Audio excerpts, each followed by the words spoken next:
Hello, friends. Welcome again to Religious and Moral class.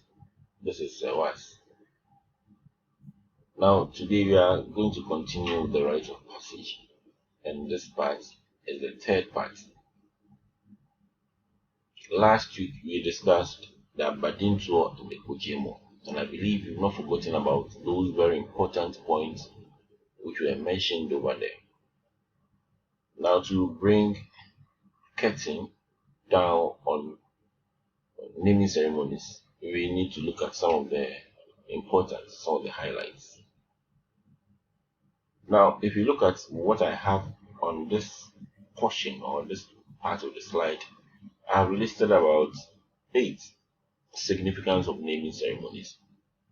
So let's just go through them one after the other before we start today's lesson. So this is a continuation of last week's lesson.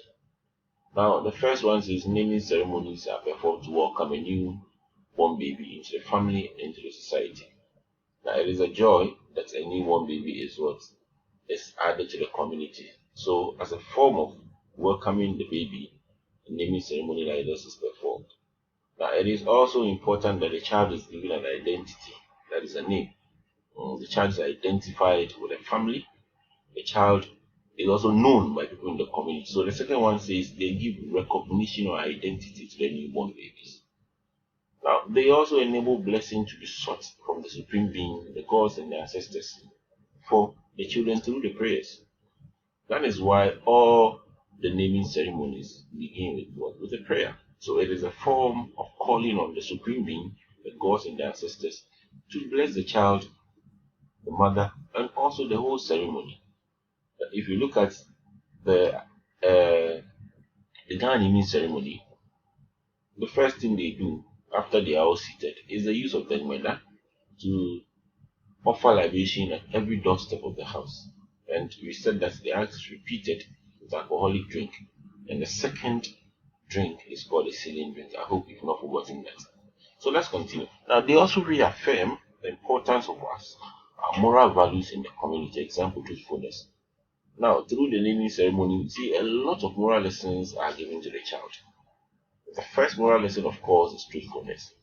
Now, after this, steadfastness, commitment, hard work are all introduced to the child through the numerous rites or the rituals that they perform.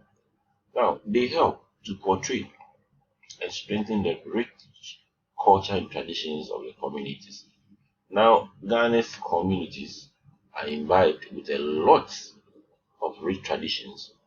So, performing naming ceremonies is just a way of showcasing one of our very important culture or traditions and heritage to the people.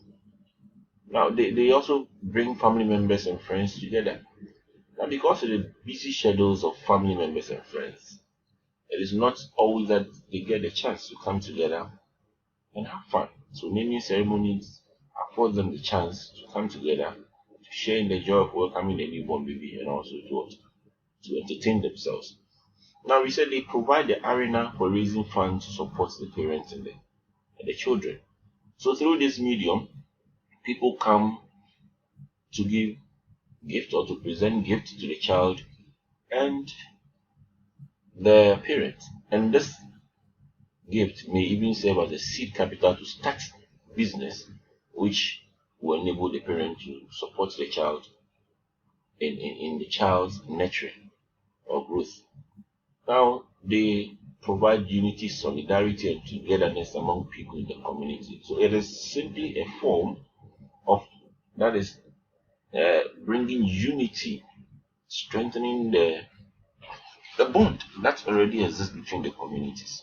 Because if you attend, that is a neighbor's ceremony like this, then it means that you are, of course, in good rapport with that neighbor. Okay.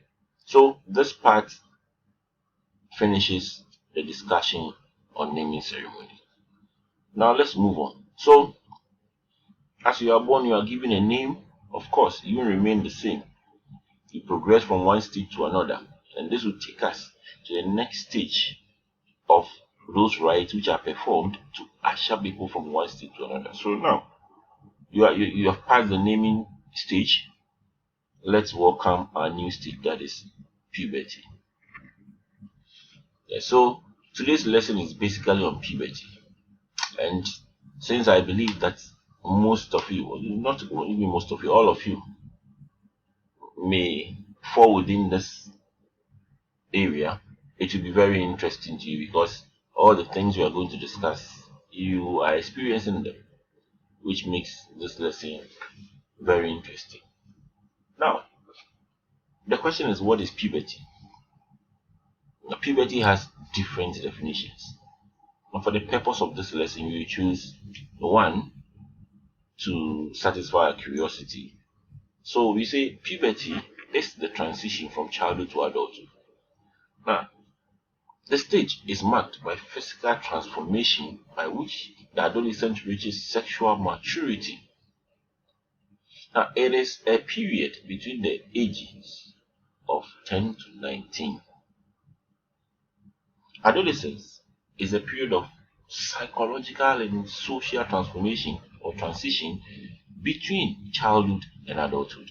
So if you look at the puberty and adolescence, they are woven, intricately woven together. Now puberty is more of the physical transformation, but adolescence is about, that is, the social transformation or the psychosocial transformation of a child or an individual. Yes. So if you look at this part, we are looking at the physical changes at puberty. Now the physical changes outlined here apply to both sexes. Now put them together. If you look at the first, so let's look at the first physical change. It's a boy's break in voice, that is deepening of voice. So at this stage, when boys reach the stage of puberty, they break in voice. They have deepening voice, as somebody say mature voice. So initially, if the person was like using girl-like voice, as the person enters this stage, you see that there will be a transformation in the way the person talks. Now, boys develop broad chest and shoulders, making them muscular or masculine. So boys develop broad chest. Of course, I believe that if you're a boy reading this, you compare the pictures of yourself when you were 5 years and pictures now, you see the physical transformation we are talking about. Now, girls too develop slim waist and broad hips, making them attractive. Now, note that some of these changes may not be seen at the early stage. Some people may have early physical transformation, others too may have late transformation. So, for example, if you are 14 years and you are not seeing some of these changes, you don't think that maybe it is not normal. As you continue to grow, all the changes will just come by. So don't be worried about what you have now. Now, let's go to the next, development and enlargement of breast among girls. So at this stage, girls begin to have this change. Now, ovulation and menstruation start for girls. Boys and girls acquire excess energy. So at this stage, of course, energy is very important. That is why you see boys and girls playing all over the place, especially in school when it is break, because they have a lot of energy to spend. Unlike those adults who have wasted all their energy during this period a long time ago. And boys and girls grow pubic hair, facial hair, etc. So boys normally grow, that is pubic hair, they grow facial hair, they also grow hair around the arms and the rest.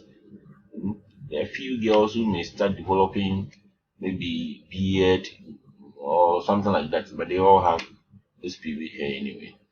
Now, there's also development of acne and pimples on the face for both sexes. Apart from that, boys and girls grow in height and weight. Then, the most important aspect is that there's an enlargement of productive organs in both boys and girls. I believe you have all experienced this, or you are all going through these changes. Let's continue. Now, let's look at the other aspects, the other changes. Because we said we have the physical changes and we have the psychosocial changes. So let's look at the psychosocial or the emotional changes or the emotional characteristics during puberty. Now these ones, although are inherent, mm, they are not physical for us to just see them, but they occur through the changes. So let's look at them. Now, adolescents crave for love, care, and affection.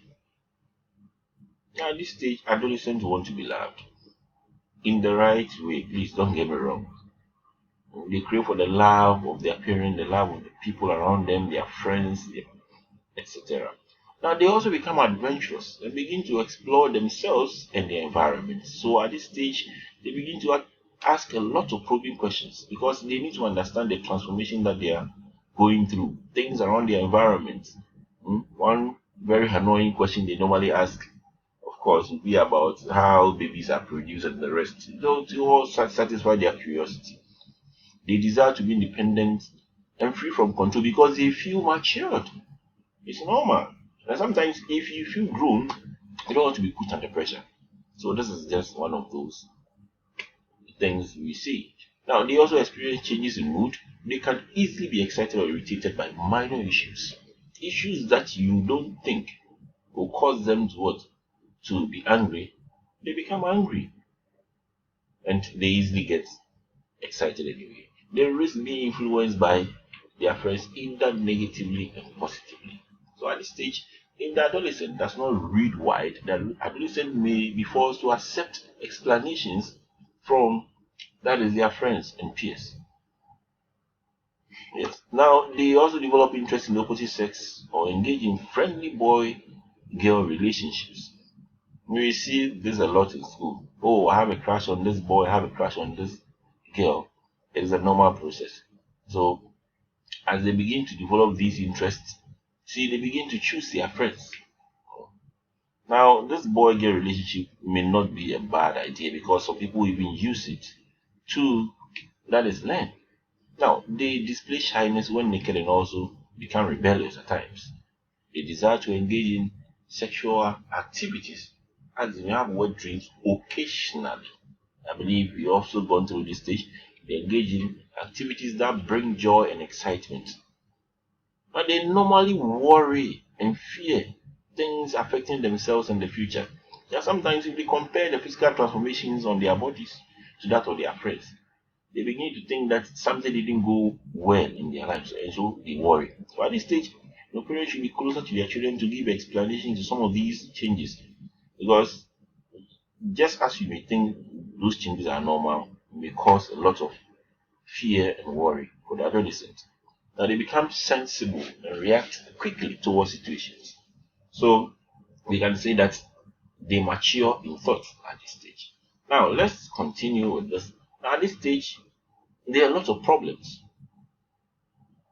that are associated with the changes at puberty because of the fact that there are a lot of inexplicable, that is, questions that may be in the mind of the adolescent. They begin to, that is, face a lot of challenge. So let's look at some of the problems associated with the physical and the emotional changes at puberty. Adolescents become critical to control since they feel that they are grown, and this may result to frequent clashes with their parents and teachers.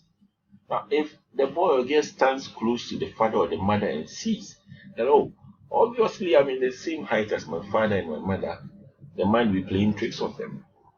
And so at this stage, they normally refuse to take instructions, and this brings about a lot of conflict that is between the adolescents, their parents, and their teachers. Apart from that, they desire to engage in sexual activities which may end up, that is, in teenage pregnancy and premature fatherhood. Because at this stage, obviously, if they decide to fool around, they can be parents. Now, they may also develop deep feelings for the opposite sex, which may easily make them hurt or disappointed. Yes, they think they are in love, but it may be something which is misguided. Now, their fashion sense may also prompt them to do things in order to get those things that they want. And lastly, adolescents may be easily provoked by their friends, and which may result to petty quarrels. Thank you